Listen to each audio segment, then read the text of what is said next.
नमस्कार. माझं नाव अक्षय शिंदे आहे. माझी wife Deepali Shinde.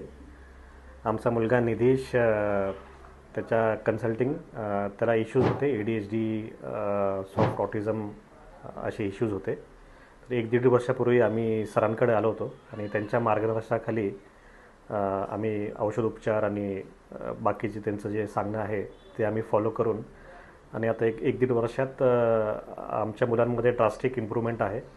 ADHD hyper activity खूपच कमी झाली आहे. तुम्ही बघताय की तो व्यवस्थित आता शांतपणे ॲक्टिव्हिटीज करतो आहे, ड्रॉईंग, लिखाण वगैरे. शाळेमध्ये पण पूर्वी सूचना मिळायचं मला की हायपर ॲक्टिव्ह आहे आणि थोडंसं जरा फोकस करायला लागेल. पण आता शाळेतूनसुद्धा आम्हाला पॉझिटिव्ह रिस्पॉन्स भेटला आहे. त्याचं ॲकॅडमिक्स पण व्यवस्थित चालू आहे.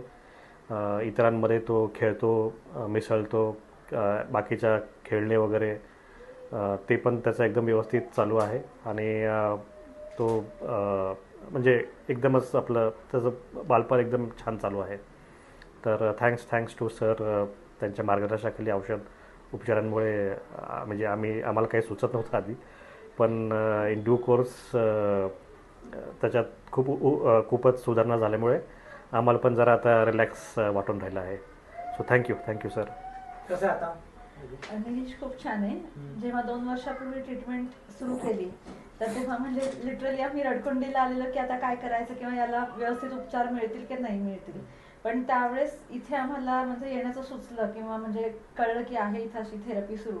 आणि त्याच्यानंतर जेव्हा मेडिकेशन आम्ही सुरू केले आणि जो गायडन्स मिळाला म्हणजे डाएटचा म्हणा किंवा बाकीच्या ॲक्टिव्हिटीजचा म्हणा किंवा घरी कसं त्याच्याशी बिहेवियर करायचं, ही सगळी जी समज मिळाली, जेव्हा आम्ही या गोष्टी सगळ्या त्याप्रमाणे फॉलो केल्या तर त्याच्यानंतर जो निधीशमध्ये सुधारणा हळूहळू व्हायला लागली तर ती खूप आमूलाग्र आहे. म्हणजे पहिला असलेला निधीश आणि 2 वर्षांनी आत्ता असलेला निधीश याच्यामध्ये ड्रास्टिक फरक आहे. म्हणजे पहिला निधीशचं स्पीच नीट नव्हतं पण तो आता 4 लँग्वेज बोलतो.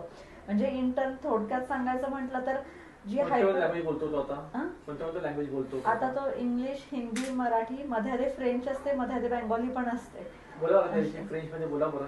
निधीश बॉन्जूर. निधीश फ्रेंचमध्ये कसं ग्रीट करतो? Bonjour, welcome. बेंगॉली कसं बोलतो हा? पाणी हवे.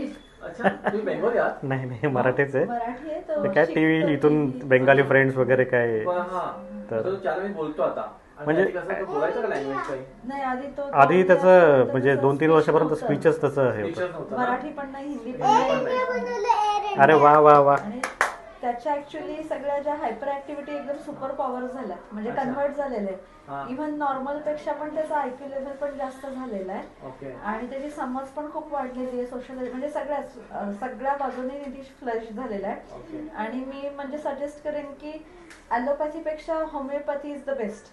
होमिओपॅथी आणि तुमचा आणि गायडन्स, इंडिव्हिज्युअल गायडन्स, डाएट वगैरे फॉलोअप, त्याच्यानंतर मंथली जी प्रोव्हिजन आहे घरी औषध पाठवण्याची ते एकदम बेस्ट आहे. म्हणजे कुणालाही अगदी जास्तीत जास्त ऑटिझम असेल किंवा हायपर ॲक्टिव्हिटीचे इश्यू असेल तर त्यांनी तर मी म्हणजे रिकमेंड करावं की इकडं आवर्जून यावं आणि ट्रीटमेंट वेळच्या वेळ संपर्कात राहावे. म्हणजे संपर्कात राहावं. खूप मोठा महत्वाचा मुद्दा आहे की संपर्क राहणं आवश्यक आणि पेशन्स ठेवणं आवश्यक आहे. रिझल्ट नक्की दिसतात. So you are both happy now. हो. नॉर्मल स्कूल चालत आहे. नॉर्मल स्कूल आणि एकदम छान. म्हणजे त्याला मार्क पण चांगले भेटले आता. पण छान मिळालेले म्हणजे 25 पैकी 18, 25 पैकी 15. अरे वा, एवढं चांगलं मार्क. छान मार्क मिळालेले. निधीश, हाय केला. How are you? You are fine. What is school name? My name is Billabong school. Okay. तुम्हारा नाम क्या है निधीश? तुम्हारा नाम क्या है? निधीश. हाँ? निधीश. ओके. तो काय ड्रॉ करतोय? मी इंडिगो एअर इंडिया बनवलं आहे. बघू एअर इंडिया दाखव मला एकदा. ते दाखव. मला तुझा फोटो काढायचा आहे. Air India. Oh yes, correct. आता तू काय बनवतोय? इंडिगो बनवतोय का? ओके. थँक्यू. Okay, thank you.